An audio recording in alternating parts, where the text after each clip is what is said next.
السلام علیکم دوستو۔ عام طور پر خیال کیا جاتا ہے کہ یہ جو لوگ تھے یہ قدیمی جو مشترکہ وطن تھا ان لوگوں کا وہ روس کے جو جنوبی گھاس کے میدان ہیں وہ تھے، لیکن اس سوال پر ماہرین بہت اختلافات رکھتے ہیں اور اس سلسلے میں مختلف نظریات ہیں ان لوگوں کے۔ اس سلسلے میں برصغیر وسط ایشیا، یورپ میں جو ہنگری کا میدان ہے اور شمالی یورپ اور ایشیا میں جو ٹنڈا کے میدان کا نام لیا جاتا ہے، لہٰذا اس پر تفصیلی بحث کی ضرورت ہے۔ چونکہ ہند یورپی زبانوں کی بڑی تعداد یورپ میں پائی جاتی ہے اور یورپ سے باہر بکھری حالت میں برصغیر اور پاک و ہند میں تک ملتی ہیں، لہٰذا سرسری سے جو مطالعہ ہے، مطلب کہ اوپر سے اگر ہم مطالعہ کریں تو یہی نتیجہ اخذ کر سکتے ہیں کہ ہند یورپی جو اقوام ہیں ان کا قدیمی وطن یورپ میں تھا، اور تقابلی لسانیات یعنی جو زبانیں ہیں ان کا آپس میں مطالعہ کرنے والی جو روح ہے اس سے لیتھونیا کی جو زبان ہے لووین، اس کے جو بنیادی محاورات اور جو انڈو یورپین زبان ہے ان کے جو محاورات ہیں وہ آپس میں یکساں محسوس ہوتے ہیں، مطلب جو محاورے یہاں پر بولے جاتے ہیں اور جو محاورے وہاں پر بولے جاتے ہیں ان کو اگر دیکھا جائے تو ایک جیسے لگتے ہیں، اور ان دو حقائق کے پیش نظر ہم برصغیر کو انڈو یورپین قوم کا وطن قرار نہیں دے سکتے۔ مطلب یہ ہم ان دو چیزوں سے یہ نہیں کہہ سکتے کہ یہ برصغیر کے لوگ تھے، اس سے یہ ثابت نہیں ہوتا کہ یہ برصغیر کے لوگ تھے، بلکہ یہ ثابت ہوتا ہے اس کے علاوہ انڈو یورپین اگر برصغیر کے رہنے والے ہوتے تو وہ پہلے پورے برصغیر کو آریائی تمدن کے زیر اثر لے آتے، یعنی اپنا جو رہن سہن ہے اس کے زیر اثر پورے برصغیر میں مذہب،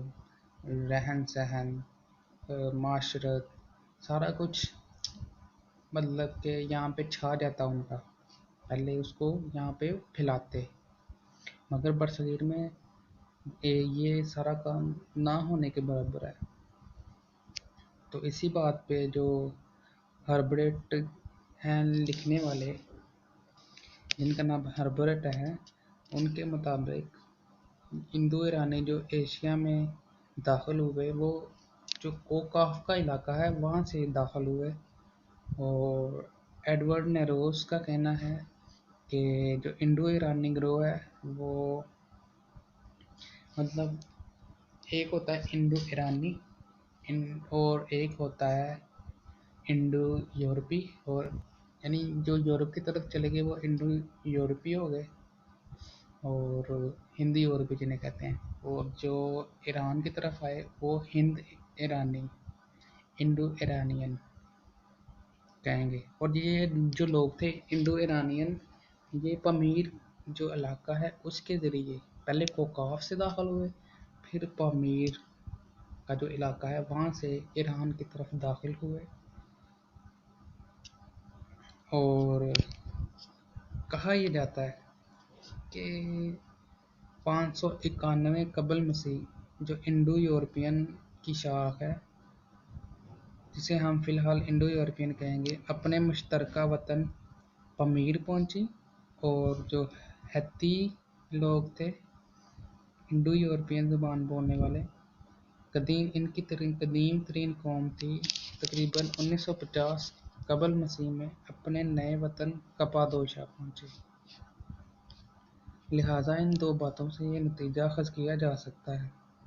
کہ ہیتی اور انڈو ایرانین جو ہند یورپی کی دو شاخیں ہیں تقریباً ایک ہی عرصے میں اتنے دور افتادہ مقامات یعنی کپادوشا اور پامیر سے یکساں فاصلے پر رہتی ہوں گی، اور یہ مقام وسط ایشیا کے سوا دوسرا نہیں ہو سکتا۔ اور لتھوینیائی جو زبان ہے اس کی یہ توجیہ پیش کی جا سکتی ہے کہ یہ ایک ایسی انڈو یورپین گروہ کی زبان ہے جو اصل قوم سے الگ ہو کر ایک ایسے علاقے میں آباد ہو گئی جہاں عرصہ دراز تک اس پر کوئی بیرونی عناصر اثر انداز نہیں ہوئے۔ اس کے علاوہ یورپ کی جو دوسری بڑی قدیم زبان ہے وہ یونانی ہے، اور ان کے ایک نسل کے یا گروہ کے ہونے پر اعتراض کیا جاتا ہے۔ مثلاً مجیب لکھتے ہیں کہ یورپ میں سنسکرت کا مطالعہ شروع ہوا اور اس کا پتہ چلا کہ سنسکرت ایرانی، لاطینی، یونانی اور جرمن ایک ہی اصل سے تعلق رکھتی ہیں، تو ہند جرمانی یا ہند یورپی زبان اور تہذیب، اس تہذیب کو پھیلانے والی جو آریائی نسل کا تصور قائم ہوا، اس میں یہ تصور ہی بے بنیاد ہے، اور آریائی نسل میں کوئی حقیقت ہی نہیں ہے۔ وہ جسمانی خصوصیات جو آریائی نسل کو پہچان مانی جاتی ہیں اس کثرت سے نہیں پائی جاتی کہ ان میں آریائی دعویٰ کو تسلیم کر لیا جائے، لیکن جو قومیت کے پرستار ہیں اس عقیدت کے ساتھ آریائی نسل کے گن گاتے تھے کہ جو ایک دنیا ہے وہ دھوکے میں پڑ گئی۔ ہمیں یاد رکھنا چاہیے کہ یہ سب لوگ گھوڑے اور قداور نہیں تھے، وہ آریہ صرف اس لیے آریہ کہلائے کہ وہ اپنے آپ کو آریہ کہتے تھے۔ جو میکس ملر ہے اس کا کہنا ہے کہ لفظ آریہ صرف ان کی زبان کی ترجمانی کرتا ہے، اس کا کسی نسل یا قوم سے تعلق نہیں ہے۔ آریائی نسل کی وحدت پر اس طرح کی بہت سے اعتراض کیے گئے ہیں، لیکن اس طرح کے کسی اعتراض کو تسلیم نہیں کیا جا سکتا۔ ہمیں یہ نہیں بھولنا چاہیے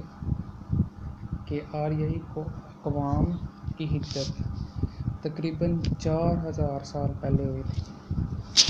اور ان اقوام نے ایک ہی گروہ کی شکل میں ہجرت نہیں کی تھی، بلکہ یہ بہت زیادہ گروہ کی شکل میں مختلف وقفوں کے ساتھ تقریباً 1000 سال تک ان کی ہجرت جاری رہی تھی۔ چونکہ انہوں نے مختلف سمتوں میں ہجرت کی، اس لیے آریہ جہاں بھی گئے ان پر وہاں کے لسانی، جغرافیائی، معاشرتی، تہذیبی اور مذہبی حالات اثر انداز ہوئے، اور ان پر مقامی اثر پذیر عناصر کے مطابق ان کی زبان،